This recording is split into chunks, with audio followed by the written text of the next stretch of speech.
Voilà, donc l'activité corrigée, page 49 du livre, vous la faites et puis vous vérifiez que votre correction est correcte, enfin votre activité est correcte. Donc pareil, même façon, j'ai un bilan à la suite. Donc ce bilan, je l'ai dans la trace ici, dans la trame du cours corrigé, et vous l'avez vierge.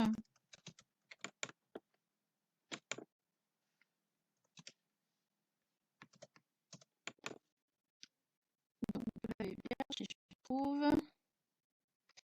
Voilà. Donc vous l'avez vierge ici, dans...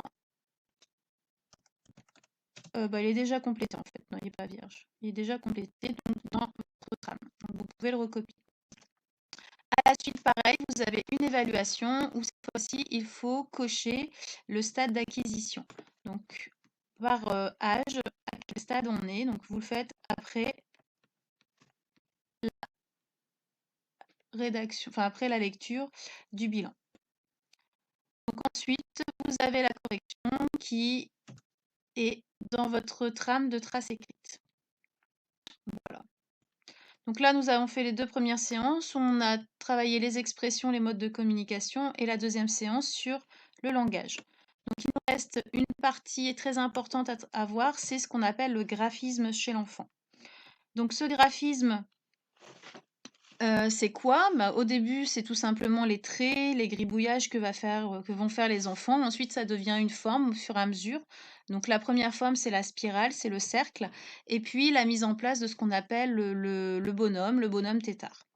Donc pareil, 2 séries d'activités. Donc une première activité, toujours qui est dans votre trame.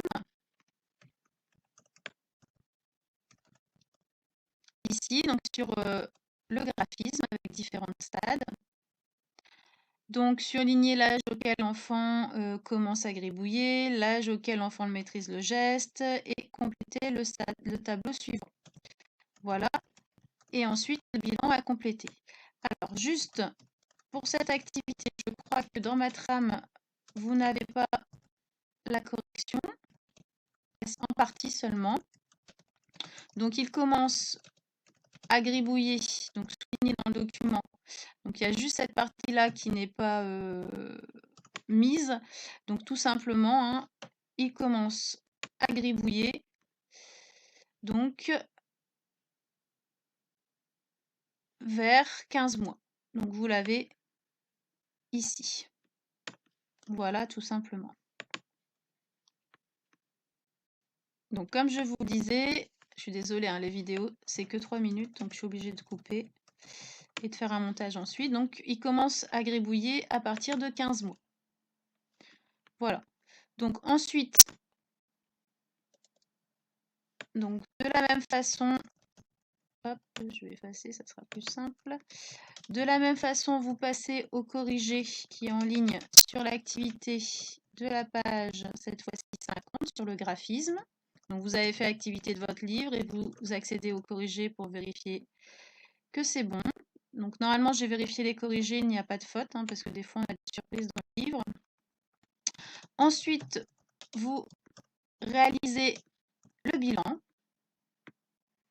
donc avec les caractéristiques du stade du graphisme, et vous complétez au niveau de l'âge.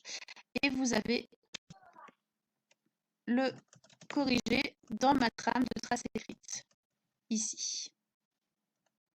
Voilà. Et toujours, je vous ai fait une petite évaluation, ce qu'on appelle une évaluation d'entraînement, à la fin de la séance, pour vérifier que vous avez bien compris. Donc, il faut relier les dessins au stade. Voilà, et pareil, vous avez le corrigé sur la trame de ma trace écrite.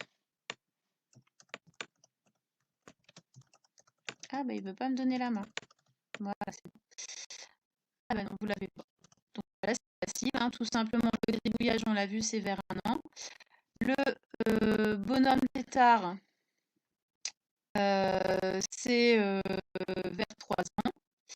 Les formes, les arrondis, c'est vers 18 mois, 2 ans. Et les dessins avec les membres, les cheveux, tout ça, c'est vers 5 ans. Je vous le dis à l'oral. Ensuite, séance 4, donc définir les troubles du langage, dyslexie, dysphasie, bégaiement et justifier l'intérêt de leur prise en charge.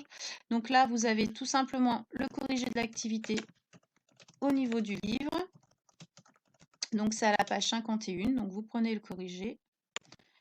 Ensuite, vous avez la trace écrite qui est dans la trame que je vous propose. Voilà. Donc vous pouvez également vous dire qu'est-ce qu'il faut que je retienne. Avec un S, ça sera mieux. Voilà. Qu'est-ce qu'il faut que je retienne des activités, hein? Vous faites comme on fait d'habitude et vous rédigez la trace écrite et vous vérifiez ensuite si votre trace écrite est bien en adéquation avec ce que j'ai mis. Voilà, j'espère que ce tuto vous aura servi pour vous repérer dans le cours de SMS. Donc sur cette séquence 3. Bon courage, à bientôt.